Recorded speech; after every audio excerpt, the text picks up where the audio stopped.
All right, today we are going to start working on potential energy diagrams. And these are graphs that show, basically and track, the changes in potential energy as a reaction goes from start to finish. So one thing just to initially clear up is we're going to most of the time be talking about these in terms of the forward reaction. So if you think about our reactions, we're going to read these from left to right like we normally would. A and B here are representing our reactants, C and D are representing our products. So we read it as reactants forming products. So when we look at the potential energy diagrams, we would read it in the same direction.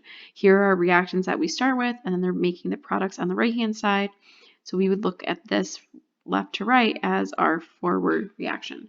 But many reactions are reversible, and we're going to look at this as our products that are going to be reforming the original reactant. So we're reading the equation backwards. So whenever we look at the reverse, we're going to see that we want to read our graph then from right going back to left. So that's the first thing just to iron out before we jump in on these. So we're going to go over the different parts of potential energy diagrams that you need. We're going to start with exothermic reactions. So keep in mind from when we talked about yesterday with exothermic reactions, this would be reactions where there's an overall release of energy.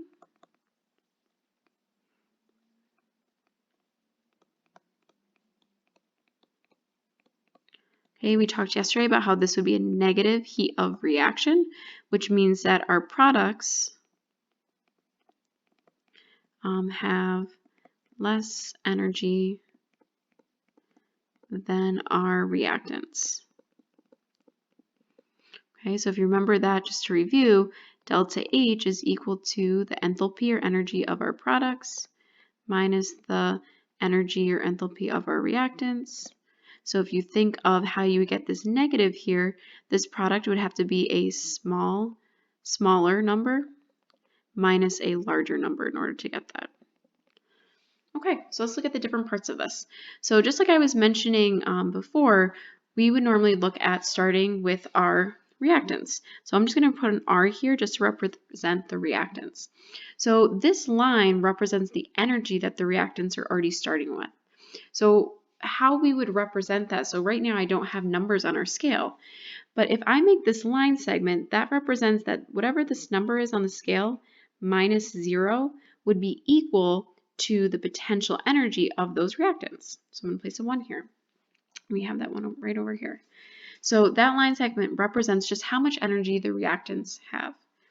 So as those reactants either collide or they start to come together, they're going to have to, we're going to see their potential energy increase. And all reactions have this occur, where those reactants have to have enough energy to get to the top of this peak, which is going to be called the activated complex, which I'll draw this line segment in right now. The activated complex is kind of this transition state where we're starting to break bonds and also form bonds, and it's the highest point in energy in the course of a reaction.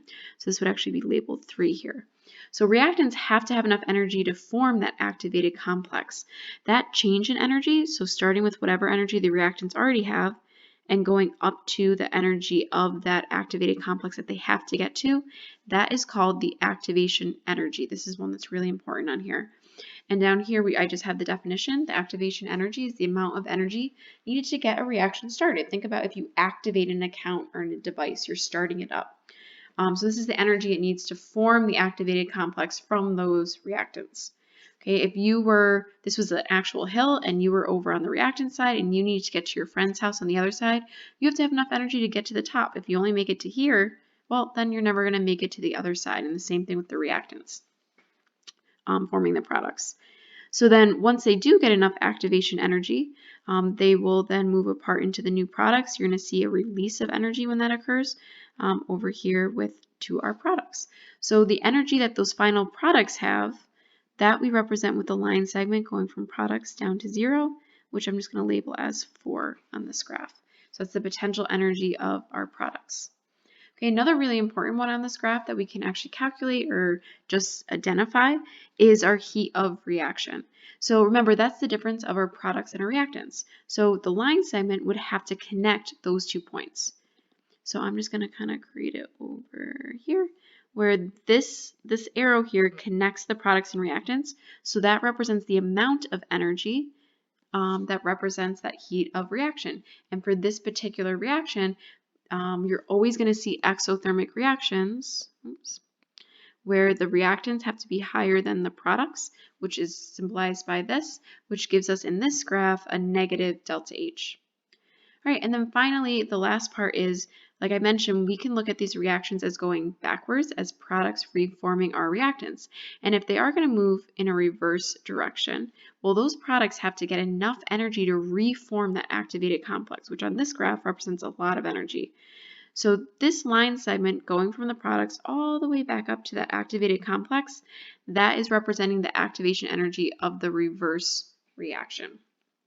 Okay, so those are all the major parts of these curves that you're going to have to start to learn about, but the more you can relate it to the reaction itself and understand it instead of just memorizing it, the better. So let me go through an endothermic reaction and actually show you values that are related to it that help to make sense of this a little bit. So just remember from yesterday, endothermic reactions, you're dealing with an overall absorption of energy.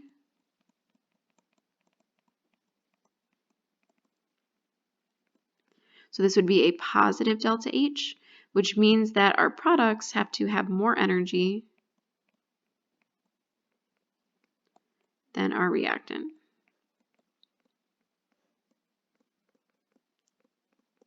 So you're always going to see with these that you're going to start lower and overall end higher in order to represent that endothermic change. So in this one, I've listed out A through F, so we're just going to go through and identify it and actually look at the values in kilojoules. So remember here, we're going to read this as our forward reaction, that here are our reactants, here are the products. So the potential energy of our reactants would be, our reactants have 50, so that would be our actual value here, 50 kilojoules. So this line segment represents 50 kilojoules. So that represents the potential energy of our reactants. Our products, if we look at the scale, have 100 kilojoules. So that would be the actual amount of potential energy that those products have. So when I draw this line segment, this is representing 100 kilojoules. So this represents the potential energy of the products. That activated complex, remember, is this top point. And we would represent this line segment, which that top point is 250 kilojoules. So we represent this 250 kilojoules with this line segment. So this would end up being C. That 250 kilojoules of energy is that activated complex. So then the activation energy of our forward reaction, that is starting at our reactants, and that has to get all the way up to the top of that peak. So we would have to do 250 minus 50, and that would give us 200 kilojoules for our activation energy for the forward. So this line segment going from our reactants all the way up to the activated complex represents that 200 kilojoules. So that represents the activation energy of the forward reaction. If we look at the activation energy of the reverse, remember that's starting on the right and going up to that top peak. That would be our 250 minus our 100 in this case, which would give us 150 kilojoules. And when we can represent that 150 kilojoules with this line segment here, which then helps us to represent that activation energy of the reverse reaction. And then finally F, which I'm just going to change colors here for a second just to make this a little bit easier for you to see. The heat of reaction is that difference between the products and the reactants. So here are the products. Okay, here are the reactants. So I'm going to look for that change in energy between those two. So for this one, make sure you do products minus reactants. Products are 100 kilojoules minus 50, which makes sense that we get a positive 50 kilojoules, which represents that endothermic reaction. Okay, so then that one would be labeled F.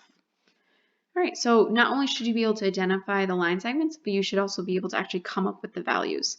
The last little part has to do with the catalyst. We talked about how in our first lesson, catalysts help to lower the activation energy of both the forward and reverse reactions. So if we think about the uncatalyzed reaction, we would be, here are reactants. They have to get up to this top point. So the uncatalyzed reaction would have to go from 50 all the way up to 250. So this would be 200 kilojoules. Okay, the catalysts are going to lower that amount. So what you would do to draw this is the reactants and the products always stay put. Those do not change with a catalyst. It's just the top of this peak. So say I drop it down to this amount with a catalyst. This would be my new curve. And again, I'm leaving reactants and products exactly where they are. That would mean then that this line segment going from the reactants to the new top of the curve, okay, so in this case it would be our 200 minus 50, would mean that that catalyst only then requires the reaction to have an activation energy of 150, so it lowers it. So in this one you need to be able to actually draw the curve in and then also recognize that lower amount of activation energy. All right, and that is it for today.